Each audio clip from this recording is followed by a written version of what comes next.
তদন্তের শেষ পর্যায়ে আসছে, আপনারা দেখতে পাবেন। বাট আমরা এটুকু বলতে পারি দ্ব্যর্থহীন চিত্তে, আমরা কাউকেই বিন্দুমাত্র ছাড় দেব না। আমরা বলছি যে we are in the fag end of our investigations. আমরা ইনভেস্টিগেশন শেষ পর্যায়ে আছি এই প্রক্রিয়ার সাথে। কারণ আমার সেন্ট্রাল ব্যাংকের রিজার্ভে যেটা হাত দিয়েছে, এর প্রক্রিয়ার সাথে দেশি বিদেশি যে চক্রে জড়িত থাকুক, হুএভার হি মে বি, আমরা তাদেরকে এই ইনভেস্টিগেশনের এর ভিতরে নিয়ে আসবো এবং ওনারা কেউই রেহাই পাবেন না। এখানে আসার পর থেকে আমাদের যে টিম, আমরা সবাই মিলে কিন্তু আমরা আপ্রাণ চেষ্টা করেছি এবং এই চেষ্টাগুলো অব্যাহত থাকবে। শুধু বাংলাদেশ ব্যাংক না, আরও অনেক ক্ষেত্রে যে লন্ডার্ড কিন্তু যা হয়েছে, এই সবগুলোকে আমরা কিন্তু রাইট ট্র্যাকে ফিরিয়ে আনার জন্য আমাদের স্মার্ট টিম, আমাদের অফিসাররা দিনরাত পরিশ্রম করছে। মনে করেন যে ফিলিপিন সরকার আমাদের বাংলাদেশ আদালতের এই আদেশ তারা যথাযথ মান্য করবে?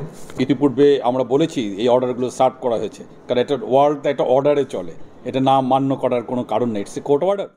প্রথমত, বাংলাদেশ ব্যাংক যে পদক্ষেপ গ্রহণ করেছে, সেই পদক্ষেপটি কোনো ফৌজদারি অপরাধের জন্য করা হয় না। সেটি হচ্ছে অ্যাবসলিউটলি একটা সিভিল প্রসিডিং। আর আজকের মামলাটা হচ্ছে বেসিক্যালি মানি লন্ডারিং এর মামলা।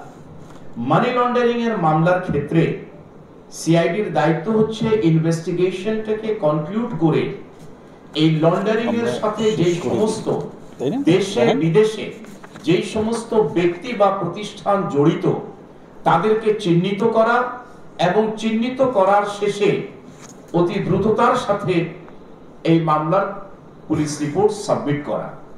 আমাদের অনারেবল চিফ আশ্বস্ত করেছেন যে আমাদের এই তদন্ত প্রায় সমাপ্তির পথে। সুতরাং আমরা আশাবাদী, ইনশাআল্লাহ অতি দ্রুততার সাথে আমরা এই মামলার তদন্ত শেষ করে একটা তদন্ত রিপোর্ট সাবমিট করব এবং বাংলাদেশ ব্যাংকের যে দরখাস্ত বা যে অভিযোগ বা যে দাবি, তার সাথে সিআইডির তদন্তের মামলার কোনো সম্পৃক্ততা, কোনো সংশ্লিষ্টতা নাই। এবং এই ধরনের যদি দুটো ভিন্ন ধরনের কোনো অভিযোগ থাকে, আমাদের অনারেবল অ্যাপেক্স কোর্টের রিপোর্টের ডিসিশন হচ্ছে বোথ ক্যান রান কনকারেন্টলি। অর্থাৎ ফৌজদারি দায়ের জন্য বিচার হবে ফৌজদারি আদালতে, আর দেওয়ানি যদি কোনো প্রতিকার থেকে থাকে, সেটা দেওয়ানি আদালত অথবা অন্য কোনো প্রক্রিয়ার মাধ্যমে নিষ্পত্তি হবে। সুতরাং আমাদের কনসার্নটা হচ্ছে regarding the offence and offenders and to identify the concerned persons or the agencies or the institutions who are involved in the offense in conquering the offenses of money laundering as per the prosecution. আমাদের এই আদেশ প্রাপ্তির পরবর্তীতে কিছু procedural কাজ রয়েছে।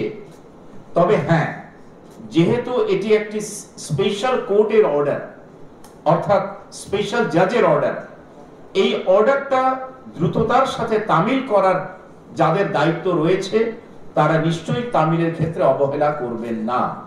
আর যদি সেই ক্ষেত্রে কোনো অবহেলা হয়, তাহলে আইন অনুসারে সেই অবহেলার কারণেও তাদেরকেও আদালতের নিকট জবাবদিহিতা করতে হবে। টোটাল হেস্ট হচ্ছে $101 মিলিয়ন। তার ভিতরে এই যে ব্যাংক থেকে আমরা করলাম, এদেরই $68,000 তখন ফেরত এসেছিল, যেটা প্রুভ করে যে তারা এটার সাথে জড়িত। আর শ্রীলঙ্কা থেকে $20 মিলিয়ন এসেছিল। টোটাল টোটাল এটা হয় আর কি 34। প্রথমত যে আংশিক টাকাটা, আংশিক ডলার যেটা এসেছে 68,000 34 মিলিয়ন দুইটা এসেছে। আইনের ভাষা এটাকে বলা হয় এক্সট্রা জুডিশিয়াল কনফেশন। অর্থাৎ টাকাটা কেন আসলো? টাকাটা এই কারণে আসলো যেহেতু টাকাটা এখান থেকে লন্ডার্ড হয়েছিল এবং তারা এটাকে প্রত্যক্ষ বা পরোক্ষভাবে যেভাবে হোক অ্যাডমিট করে টাকাটা আমাদেরকে ফেরত দিয়েছে। It is a strong evidence. এটা এক্সট্রা জুডিশিয়াল কনফেশন হিসেবে তদন্তকারী সংস্থার জন্য, মামলা প্রমাণের জন্য, ভবিষ্যতে যাদেরকে অ্যাকিউজ করা হবে তাদেরকে কনভিক্ট করার জন্য এটা একটা সহায়ক এবং রেলিভেন্ট সাক্ষ্য। Thank you very much.